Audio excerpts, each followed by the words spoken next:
Hi, everyone. Welcome to Office Hours, where we answer your questions 7 days a week. Let's go ahead and jump into those questions. Bill, what do we have?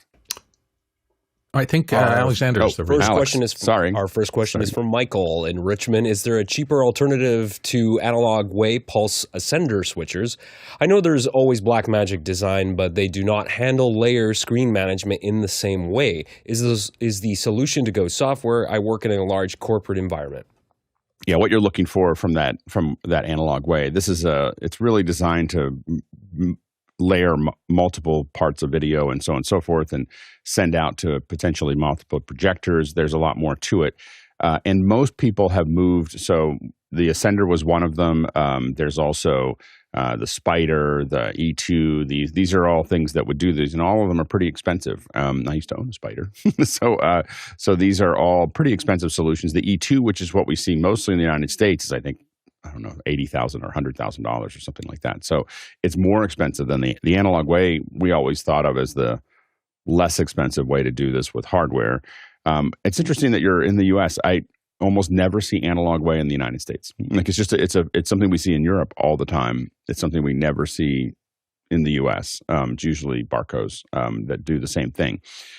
I think that most of the time what we're seeing now is software kind of taking over. Disguise is a mixture of software and hardware, but you're also Resolume is another one that we see a lot of. Arena is another one that we see. Aluminum is another one that we see managing these multiple screens. But most of these have moved to software for this kind of thing. Go ahead, Courtney.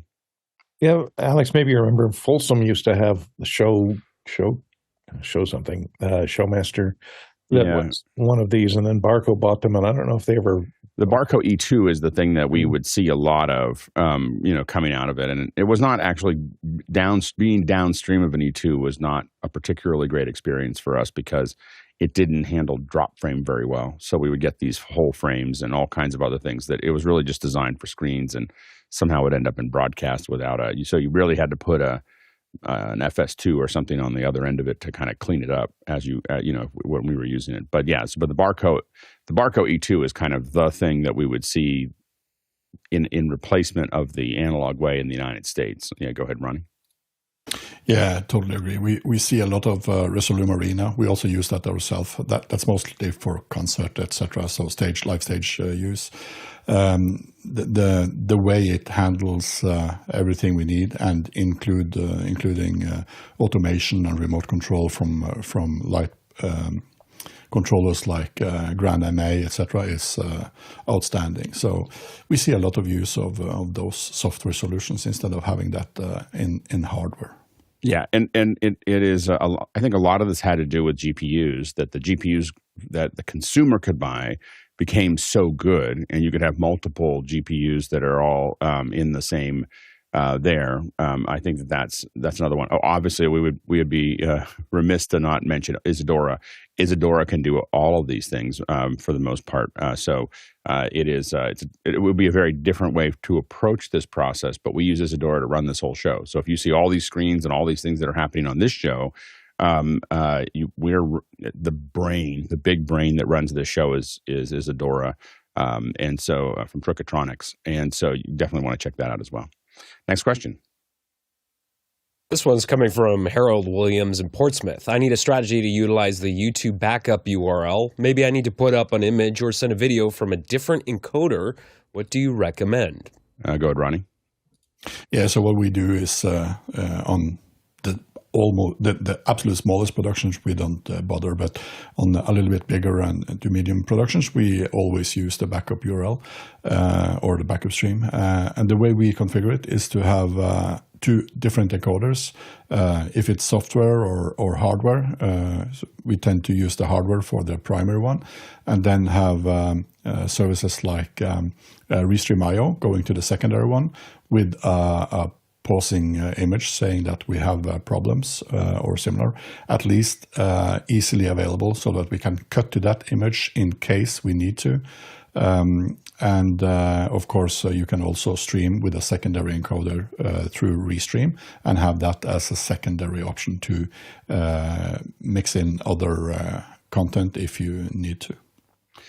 Yeah, so it all depends. There's definitely, number one is you should always use a backup for YouTube. So the backup encode to YouTube is important because it's not just you; it's the entire pipeline from the ingest from YouTube to the output to the player.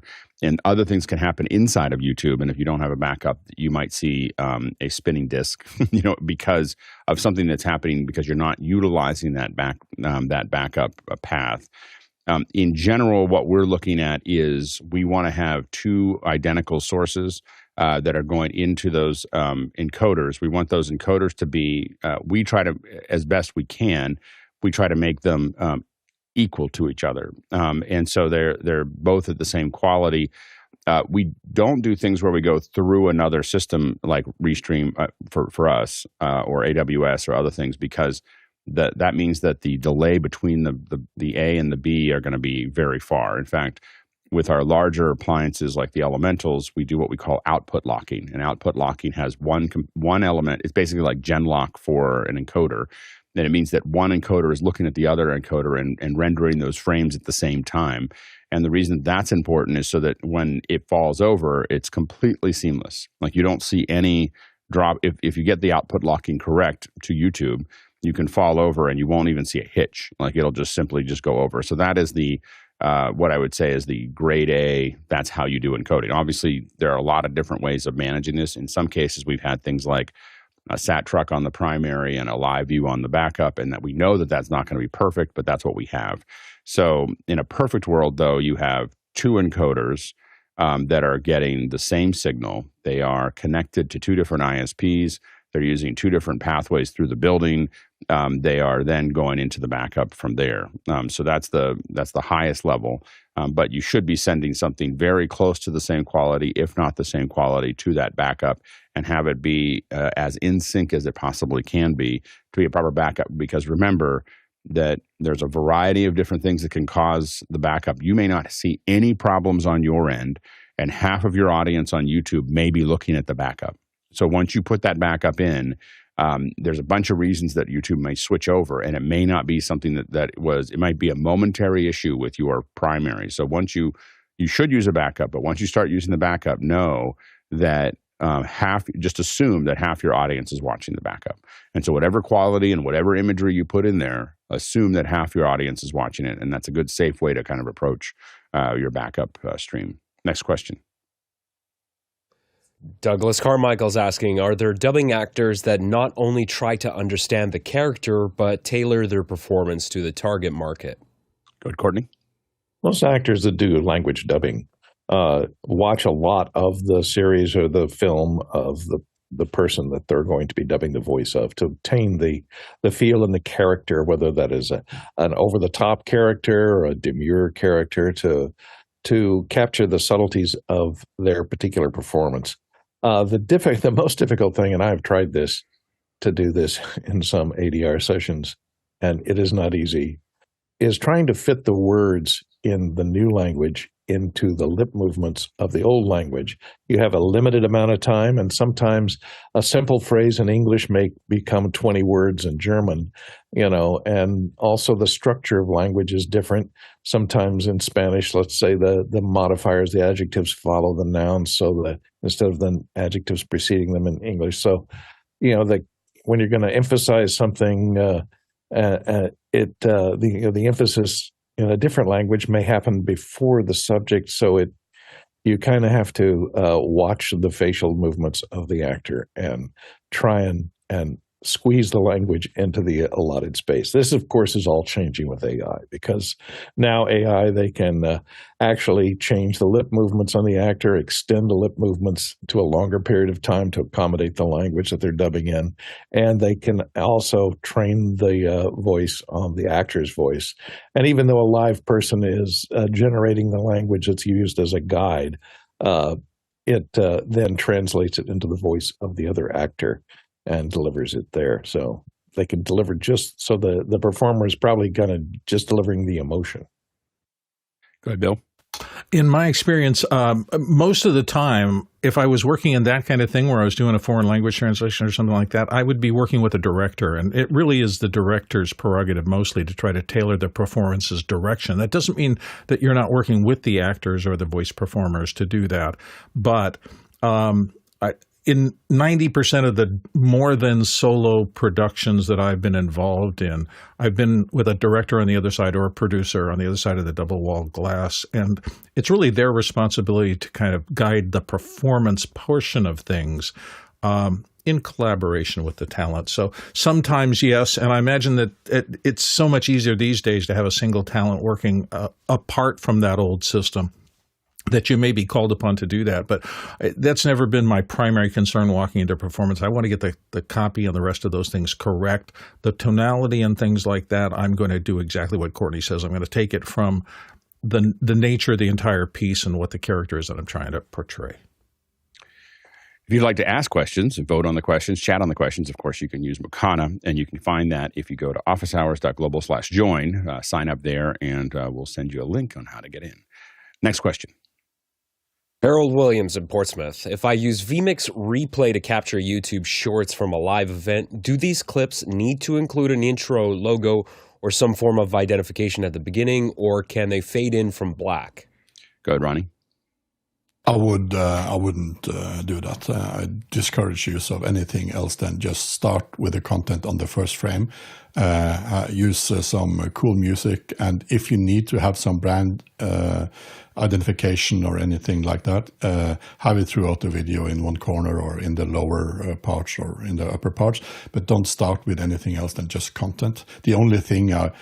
The only situation I would think of using something black or fade in and out is if the music has like EDM music, dance music. If you have a drop that you would like to emphasize the visual content, you can go to black for a split second and then push the content again back in the viewer's eyes when the music drop hits.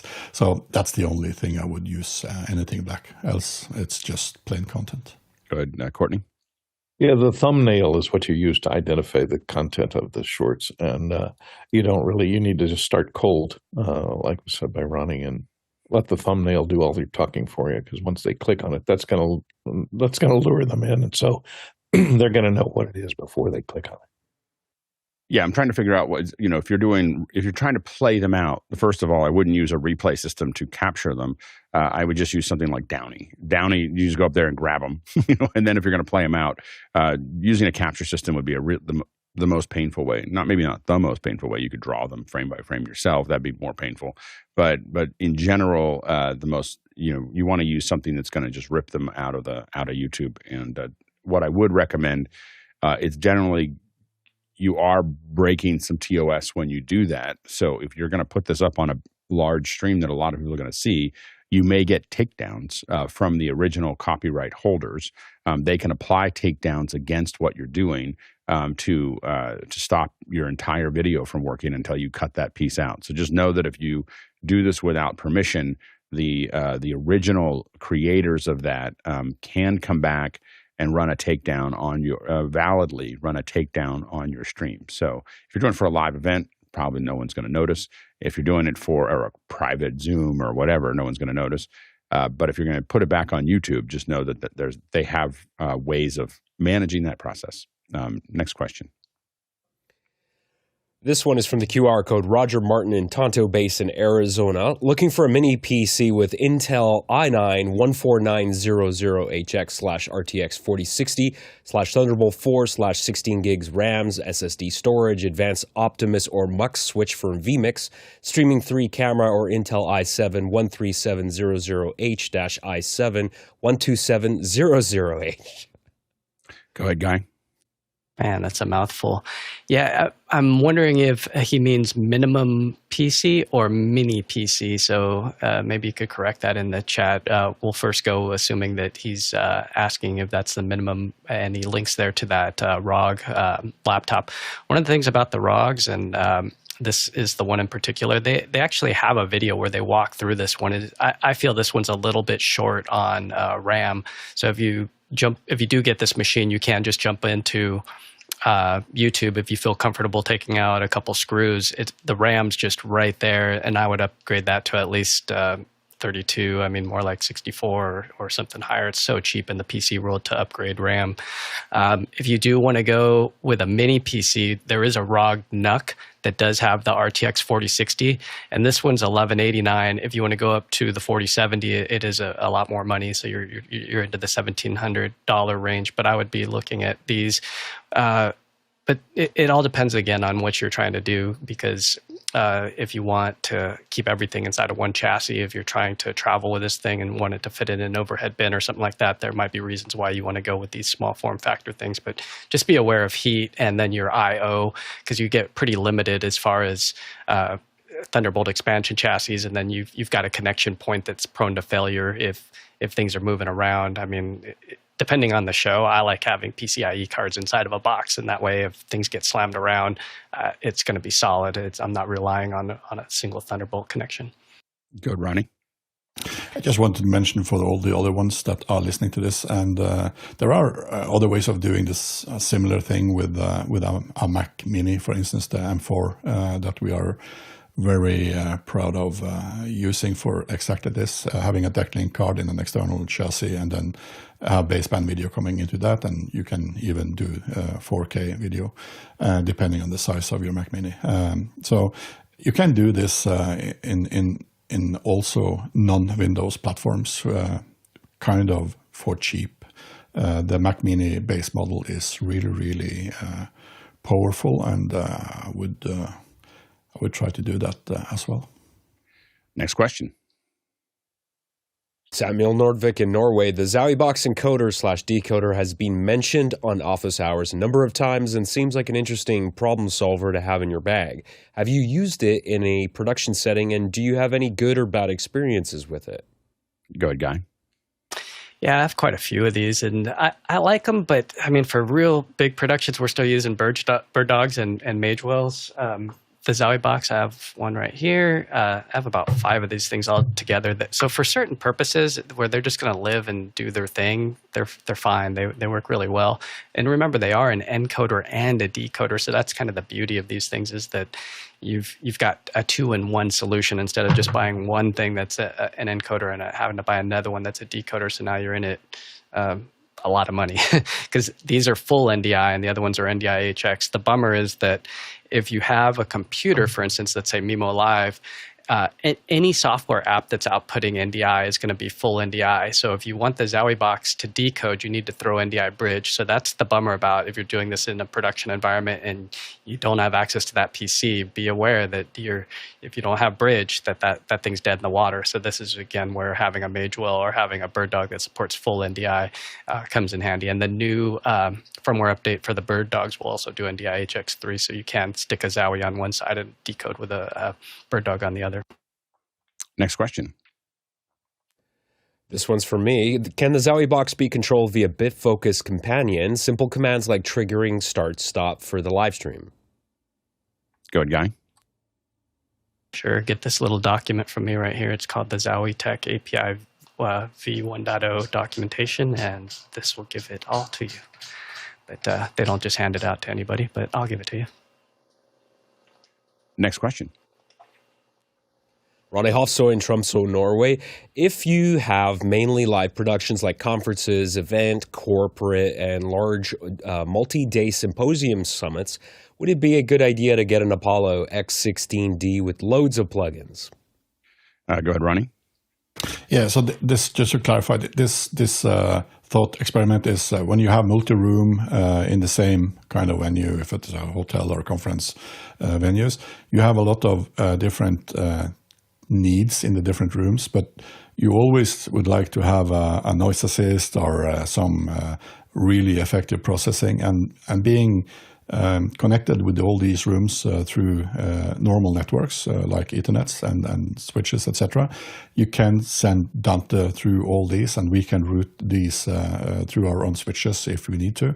And the idea here was if we can have one of these in the main room, we can route all the other rooms into this single unit, running licenses for, let's say, Noiseassist or the noise removal or other advanced processing, and then return the audio back to the room where we would either stream from or just put it out on the speakers on the room. Is that possible, or is my brain kind of thinking too much around this?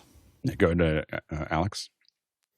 Yeah, could potentially be a good solution. I mean, look, Apollo's. This is built off the same hardware that the other analog Apollos are. So they have great DSP processing. As long as you're okay with the limitations of the 16 channels of Dante that it provides. As far as the plugin bundles, just one thing to keep in mind is they have different SKUs available, and so I would highly recommend when you go to buy these. Now, the default plugin bundle is the essential bundle, and I've got it pulled up in front of me here.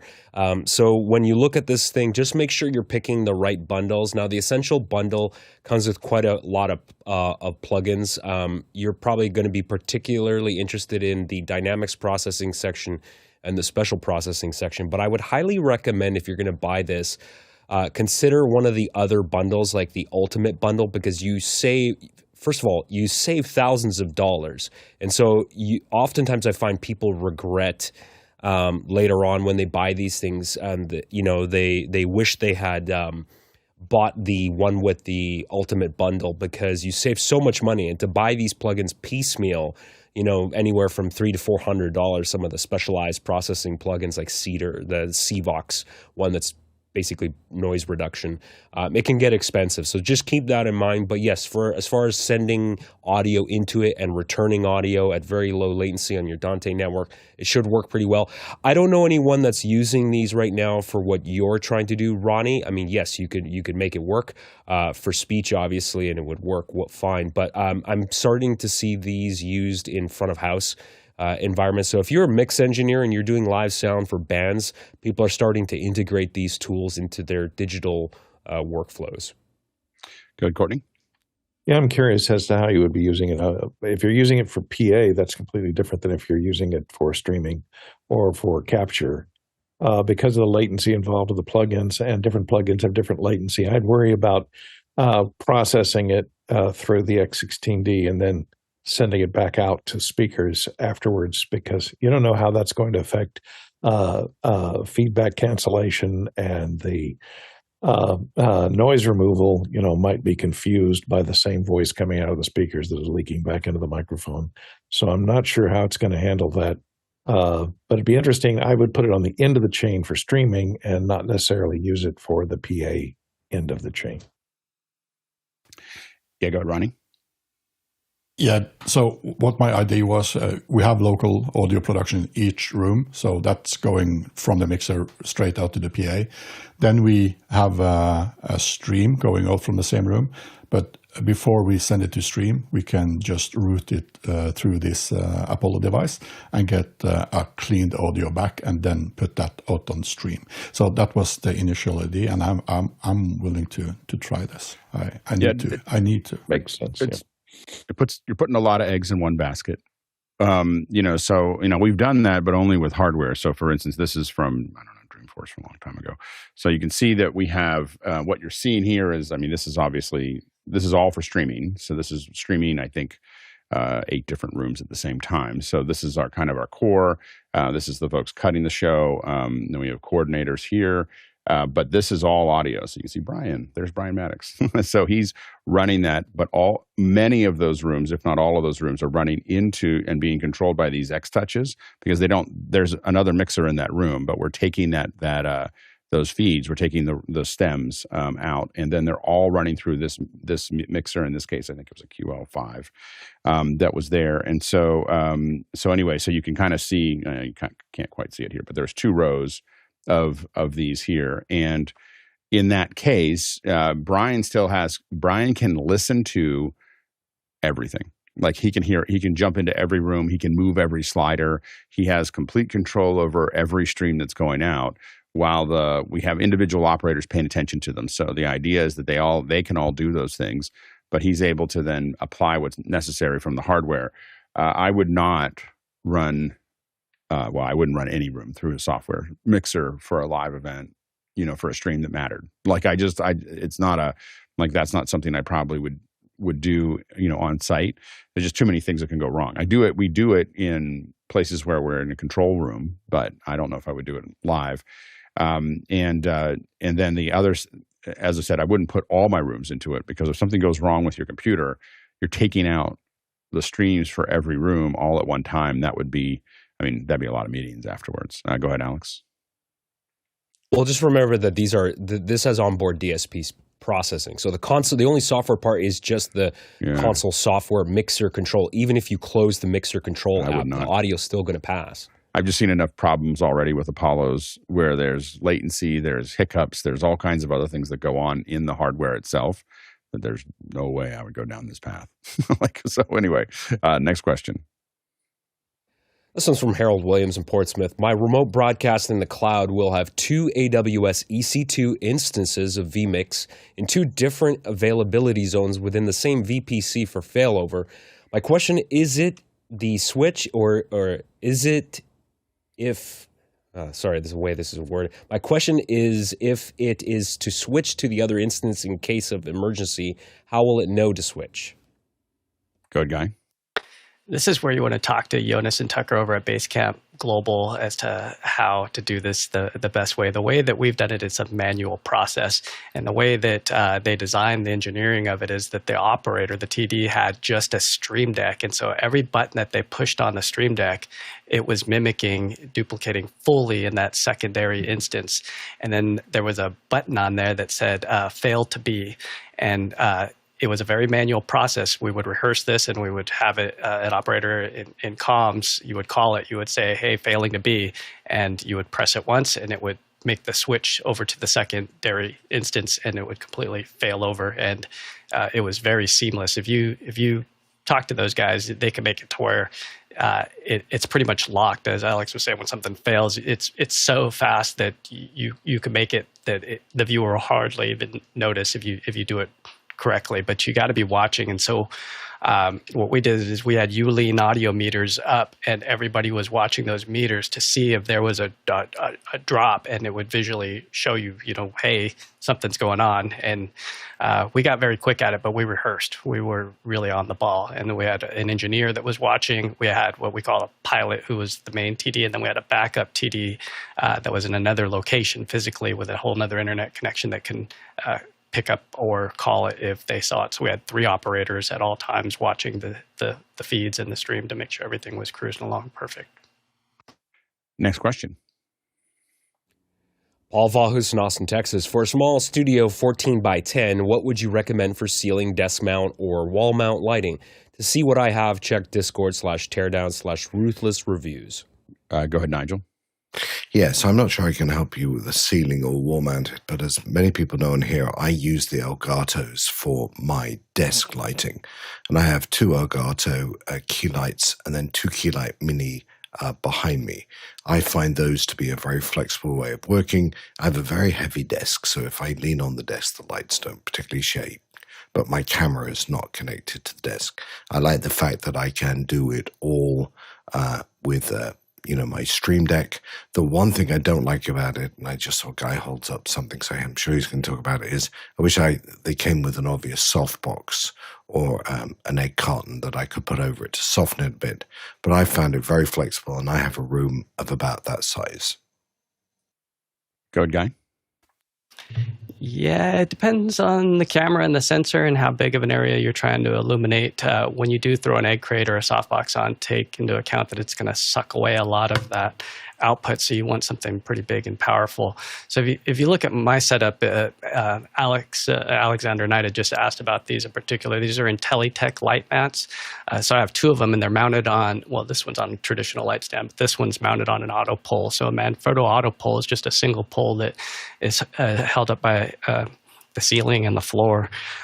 If you want something that's a little more affordable because you're not having to travel with these, I love these because I can take them in one case. It's amazing how much they fold up. But this is what I recommend to Alexander to get. This is the Amaran F22X, and it comes with the egg crate, and it collapses down very, very tiny. It folds in half. So this is just kind of like putting together a tent. These just collapse, and it's a really nice setup. It can also run on V-mount batteries. It has a controller. It's DMX assignable, and then it has a great app. So I really like the aperture. These are about $600, and it does come in a C version. That's the color version. So if you're looking at the F22, watch the number or the letter after X or C.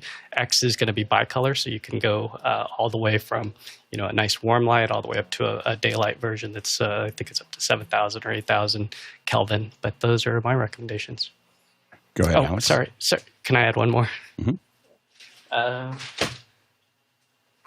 Forgot to mention the hair light. I got it out and everything, so this is the one that I use. This is what you want.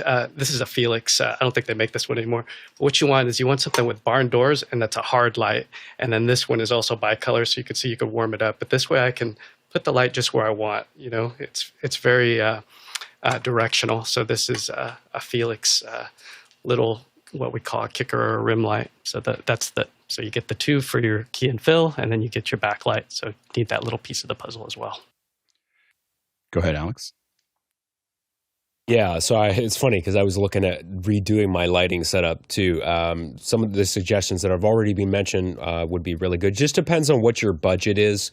For under $500 for panel lights. I mean, you have so many options nowadays. I know Courtney's mentioned numerous times the 18-inch newer panels, and also Nanlite. The Nanlite LumaPad 25s are also pretty good. But what I'm thinking of is kind of just like buy once, cry once now, is to go with a much more powerful cob light with a very, very large diffuser on it.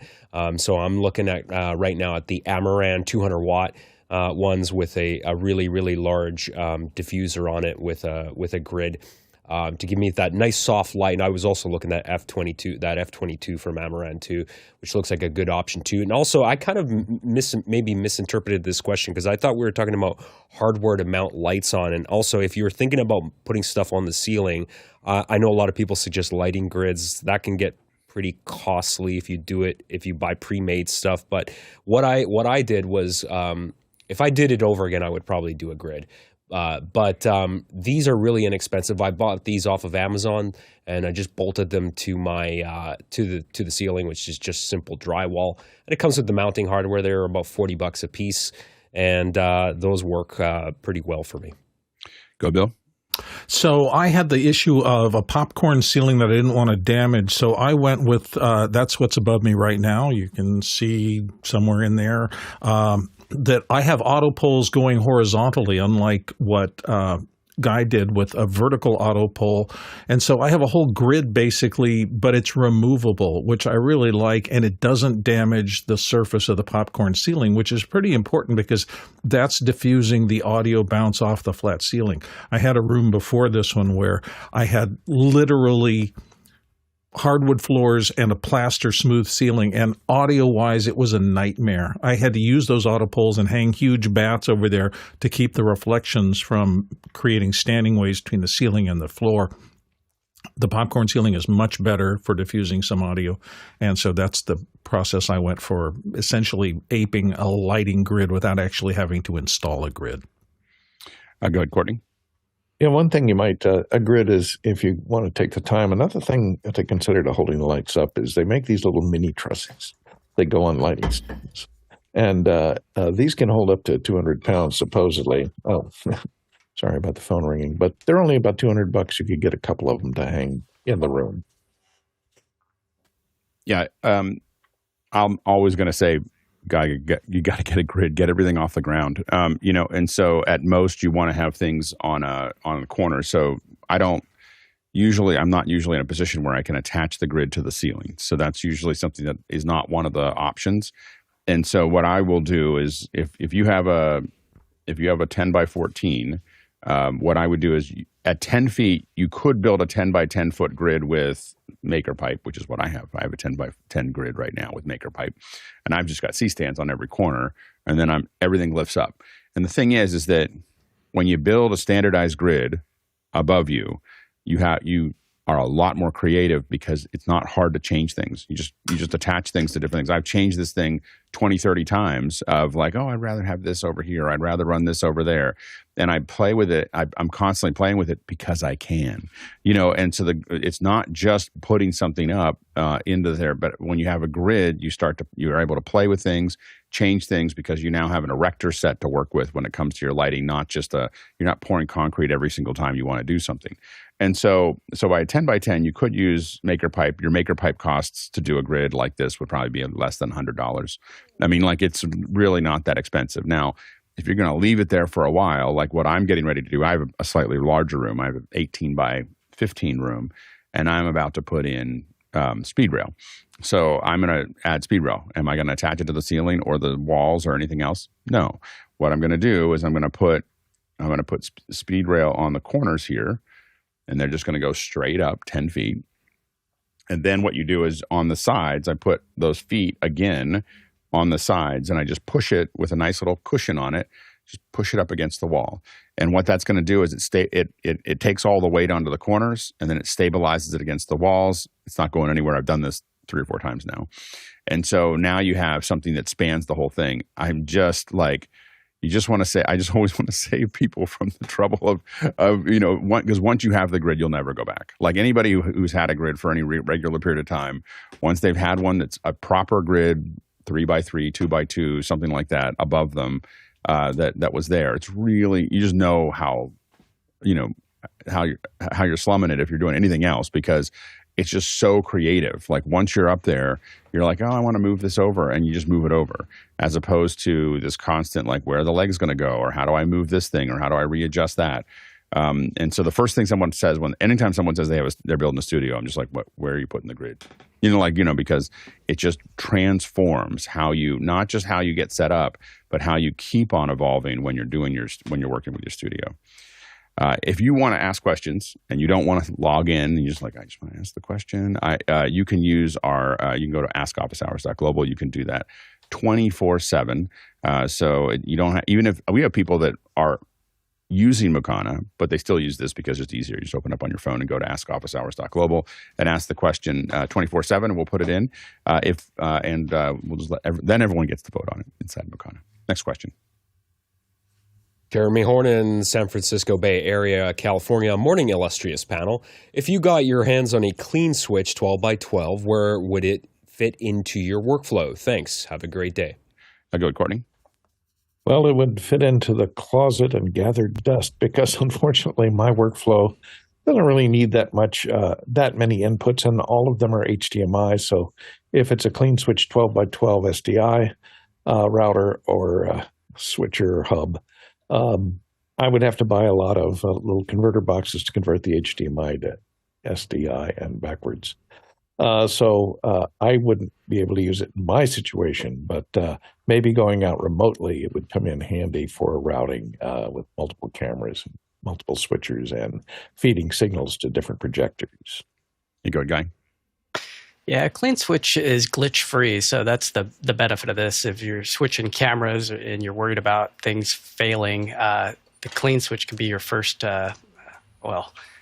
patch bay first. So here's over the weekend where we have multi-views, we have downstage monitors, we have program, and then we have the multi-viewer going all over the place. So 12, would it be enough for me? That's the thing. It's just like you get a 12 and you go, really, I should have got a 24. But it depends on your workflow diagram as to where you want stuff coming in first and what's the chance of failure. Because, some people in our community don't like Blackmagic at all, and they say, nowhere, just give me a ROS or something like that. So it all just depends on what kind of shows that you're doing and where you need those sources to go, and if failure is an option, or if it's one of those things where it's going to completely destroy your reputation. So at what level are you playing?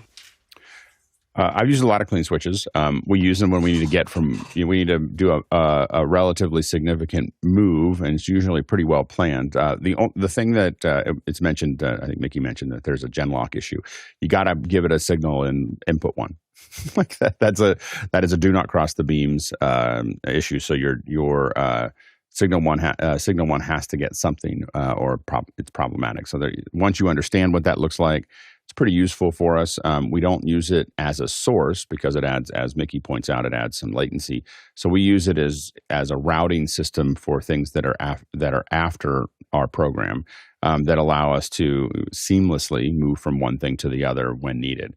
It's usually used as a crikey situation, so I don't want it to be. I need it to be glitch free. In a lot of in many cases, with our elementals for a long time, one of the things we had is that they were pretty touchy about a router change. And so if you were in the middle of a stream and you gave them a router change and it had that glitch that you would get with a regular router, they would stop encoding. so the CleanSwitch was super important for us to be able to go over from one signal to the other when needed, and not have our elementals complain about it. Next question.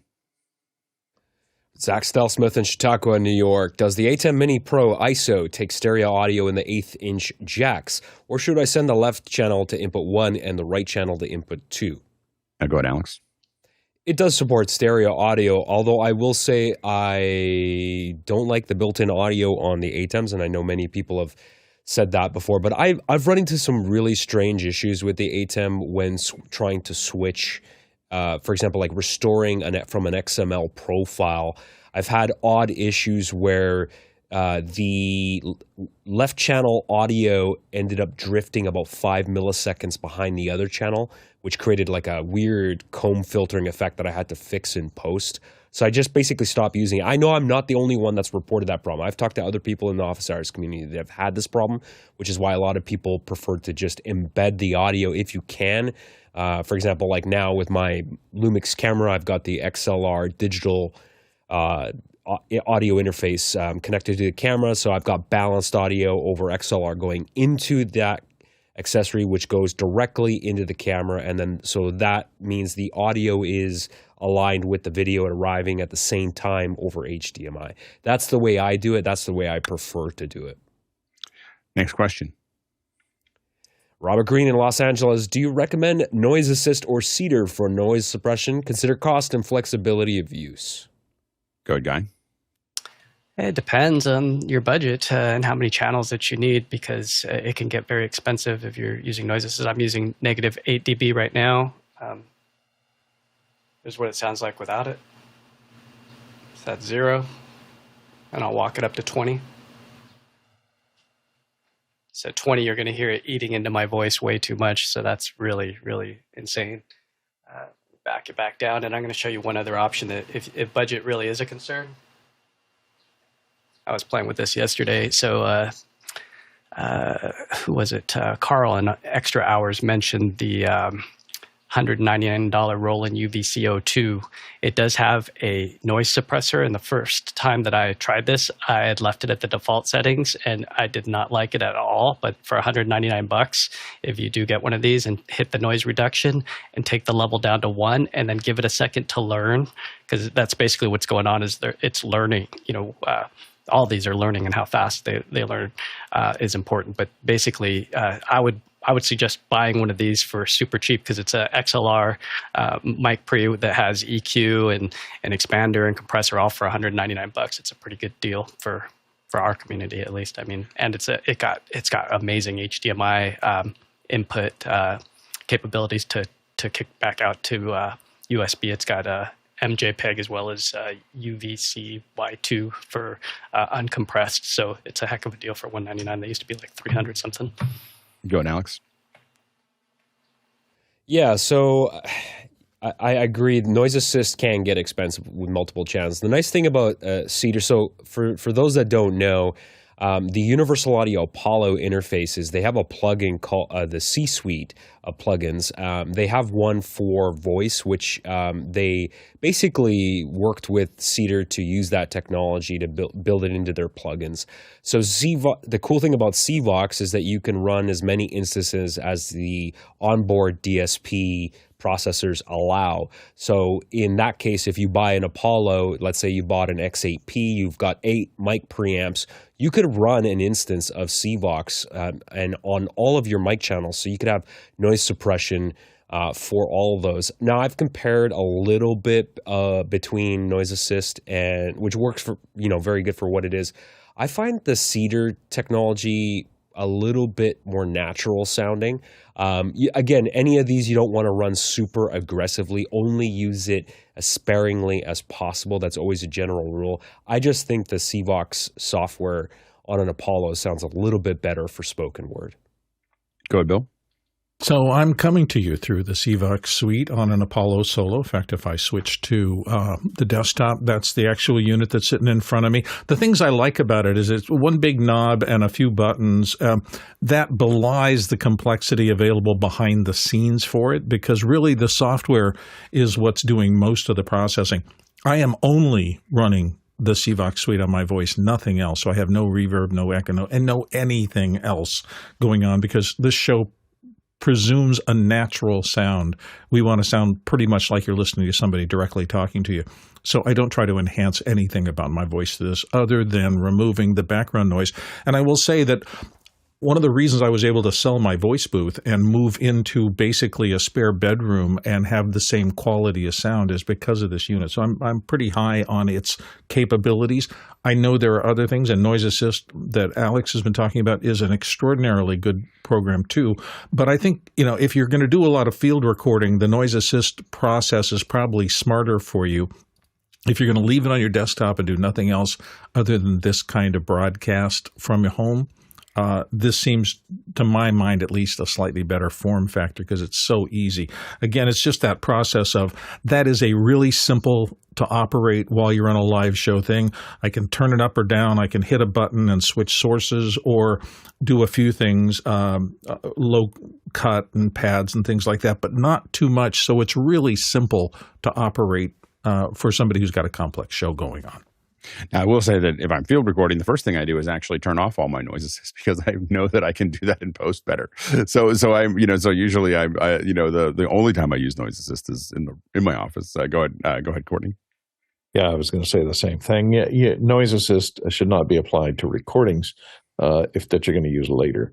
For live streaming, though, I've been using personalized audio on Zoom here for about the past year or so, and I found it to be actually pretty good.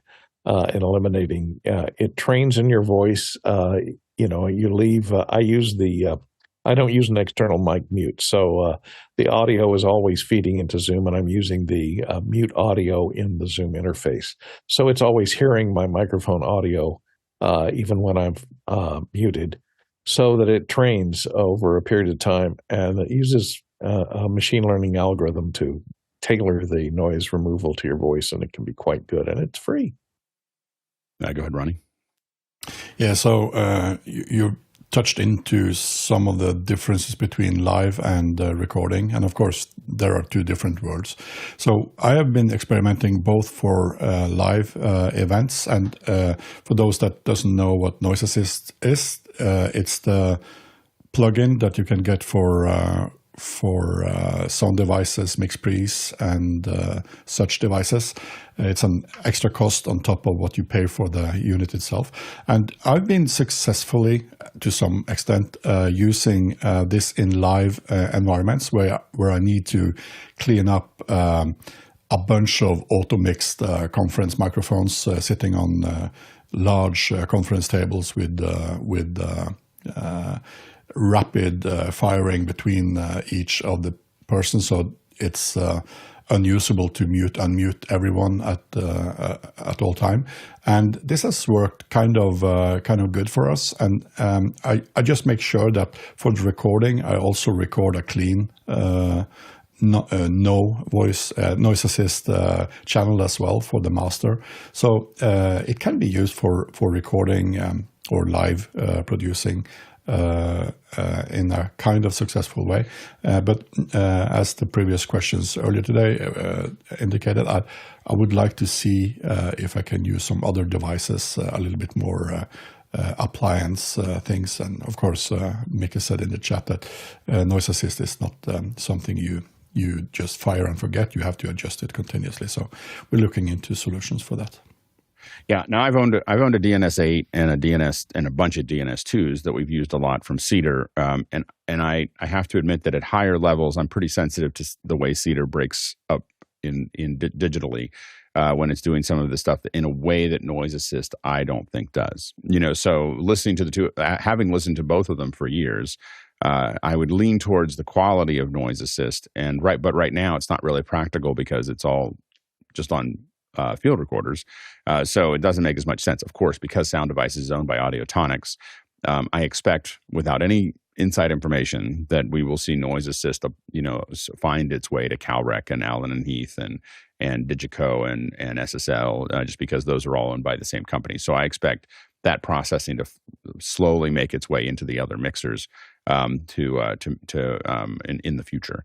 So that at that point, that'll be a different puzzle. But I do think that it sounds better than Cedar. I just don't think it's practical to use it unless we're using it the way we use it here. So with Cedar, we would do send in returns, for instance, from a mixer. So we'd run those out to a DNS8 or whatever.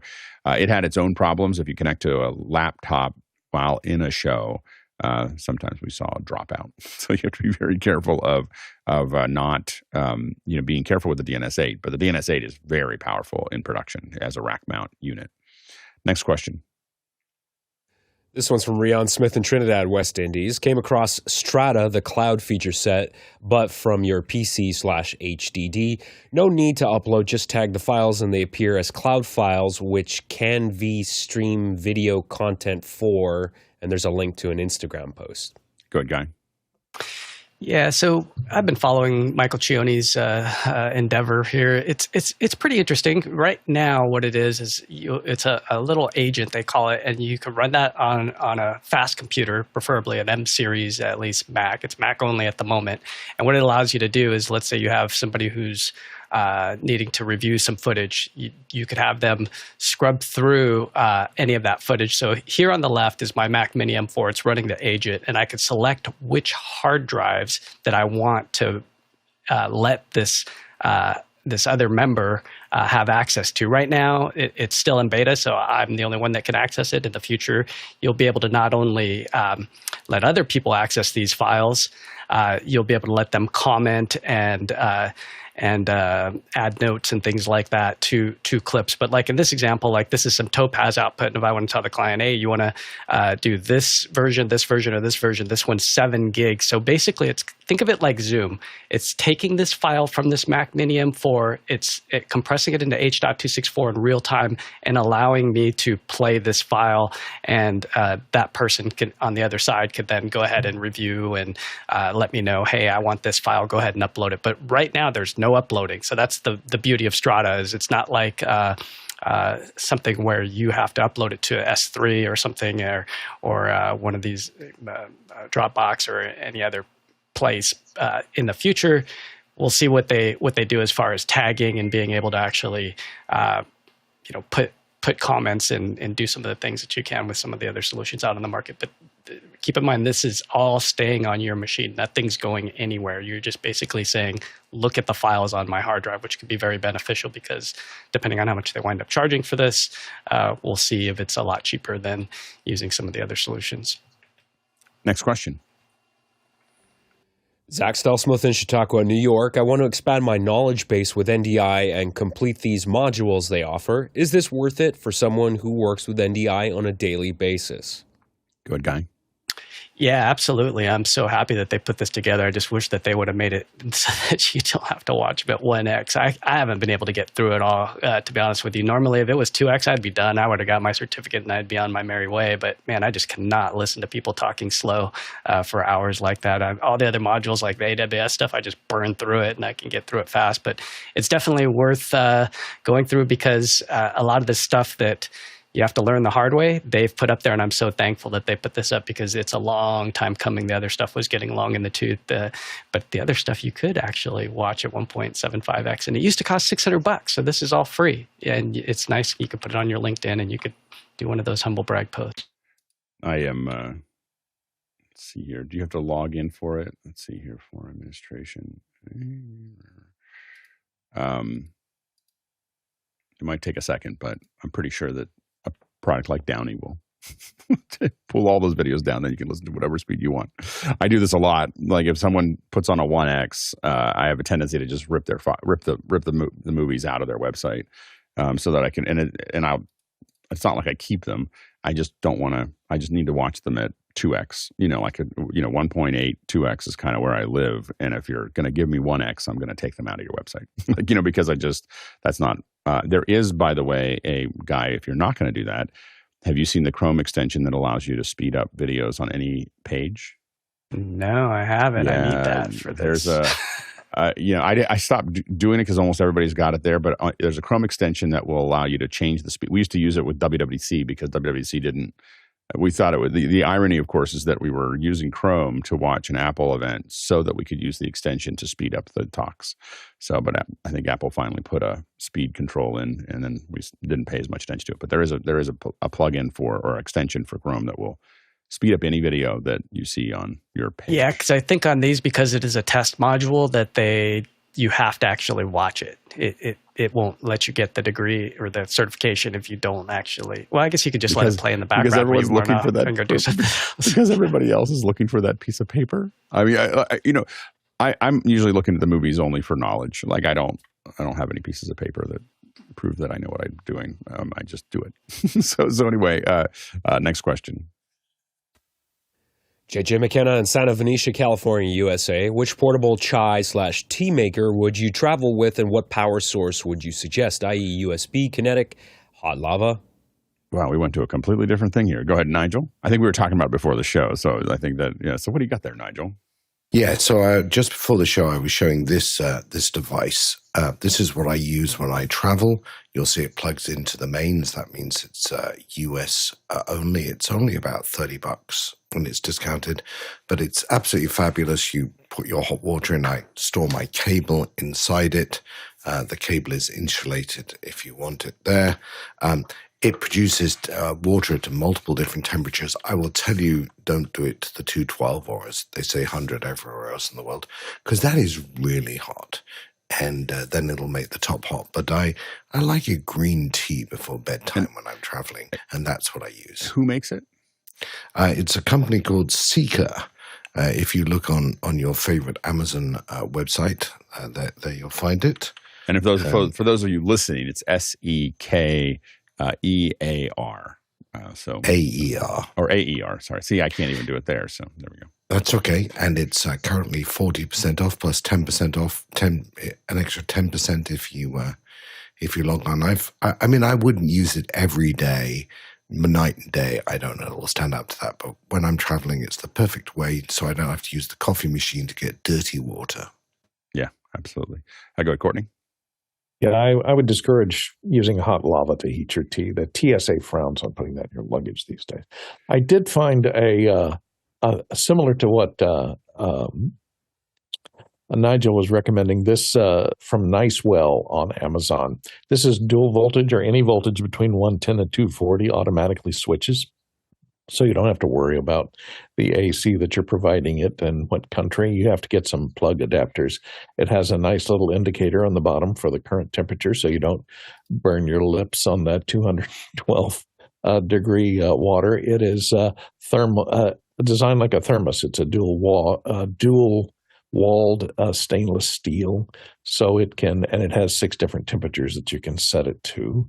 So it will keep water hot even after you've finished heating it up and unplugged it. You can then take it into the car and use it as a thermos.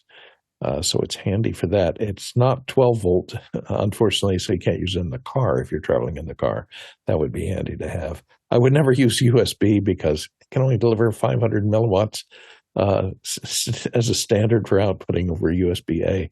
So probably would be hard to heat your coffee up. It might take about 3 days using USB as a power source. Next question. This one's from Angelo Jack in Brooklyn, New York. Need a solution for USB-C USB-C cables, power only for guest charging during events. Any suggestions? Go, Bill.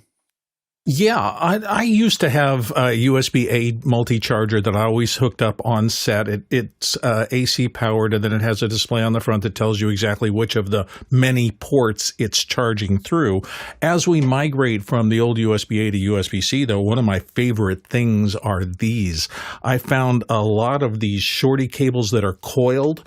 They are so convenient in the field. They go to about 3 feet, but in storage mode when they're collapsed, they're really shorter, and I found that I'm using these all the time in field shoots because they stay out of the way. They don't create that rat's nest of cables on a table. They're very neat looking. They're about, I think, $8 a piece. So it's a little bit of investment if you have a 10 port charger there. But boy, it's just so much easier. And these in a belt pack with a power supply and one of these run to my phone lets me shoot all day long. So I just love these. They come from here. Toyota, I guess, USB Type-C to Lightning, or you can get USB to USB-C both ends. So for the new phones, they work. I just love these things. I think I'm going to be using them for the rest of my life. Go ahead, Courtney. Yeah, there are a lot of different sources for cheap USB-C to C. You got to be careful because USB-C is such a versatile format. It goes 12 volts, 9 volts, 5 volts, 20 volts. And it uses intelligent communications coming down that cable to determine the amount of voltage delivered. So make sure you get one that's PD compatible that does that switching so that people plugging in their devices that want to charge them then can get delivered the amount of current that and voltage that that particular thing that they're plugging in. Go ahead, Ronnie. Yeah, and also make sure that you get a charger that, depending on the number of outputs, also can actually back up the power so that it's powerful enough. We had situations where we come into a venue and started plugging in gadgets into their own charger, and we see the charge time is just increasing and increasing. So make sure you have a really powerful one. And a good indication of that is an expensive charger is powerful and a cheap charger is not. Yeah, I would be very careful about providing the cables. So I don't know. Generally, most people have the cables there, but you can provide them if you like. But I'd be very careful about that process because you're starting to kind of say, I'm promising you this. I wouldn't produce power only cables because I don't want to promise people that it's power only. There's a liability thing there that I wouldn't want to tell people that. You may decide to do that, but I definitely wouldn't advertise it. What we do at a lot of events when it's portable and we're just doing throwdowns, we use these kinds of things, these little towers. And so these are a mixture of, it gives people a lot of options. You've got some USB at the bottom. You've got Edison's, up the side if they want to put their own charger in. And we find these to be relatively easy to throw on every table, or you build like a little area that people can use them. Now, for ones that are more permanent, if we're going to keep the tables or in green rooms and so on and so forth, we're a big fan of these ones popping out of the table. So these ones you just push them down into the table and then you pop them up. The only problem with these is that if you put them in a place where people might put drinks and they pour the drinks into it, it pops the circuit. Ask me how I know. So anyway, so they are sitting at the level of the table. So, but they are nice. You just have to put them in a place where you don't think people are going to put drinks. Styrofoam cups are the enemy. Yeah. So anyway, that's the only we ended up putting them in the table and then giving them their own circuit. So we bit a GFI circuit on them so that if you poured a GFI breaker on them on their own, so that if you poured something on them, they immediately turned off before it knocked out half the building. So anyway, that's one suggestion I would make there.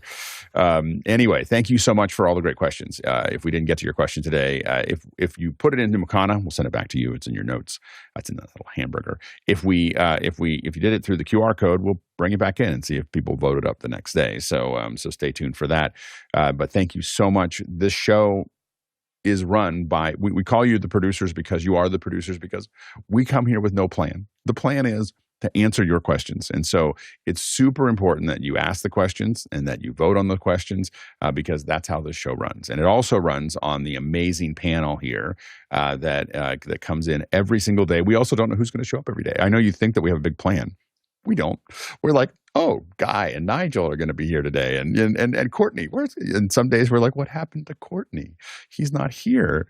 So anyway, but we just don't know, and so we're always appreciative of the panelists who decide to show up every single day. We've been doing this every single day, and somehow it's worked for 1,800 plus episodes without missing a single day, and that's largely because of the incredible crew on the back end that manages the engineering, that manages what we're going to do next, that is managing those questions and liaison back and forth between the crew and us and all the things and running these little announcements for us and making sure that we're ready for the show.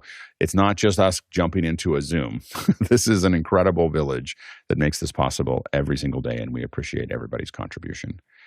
Today, if we'd done this in person, the Tlaloc Traversal, we would have traveled 42,000 miles. That's 67,000 kilometers, and that is 332 million bananas for scale. All right, let's go ahead and jump into after hours.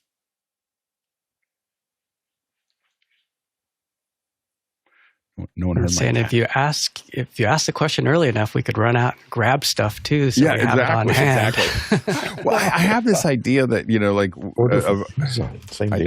we may start resetting earlier. I'm still thinking about this right now, mostly because I like the idea of people want to start asking questions, and then the panelists know that there's a bunch of great questions I'd like to answer that are voted up, and maybe so start to create more of a chain reaction there. So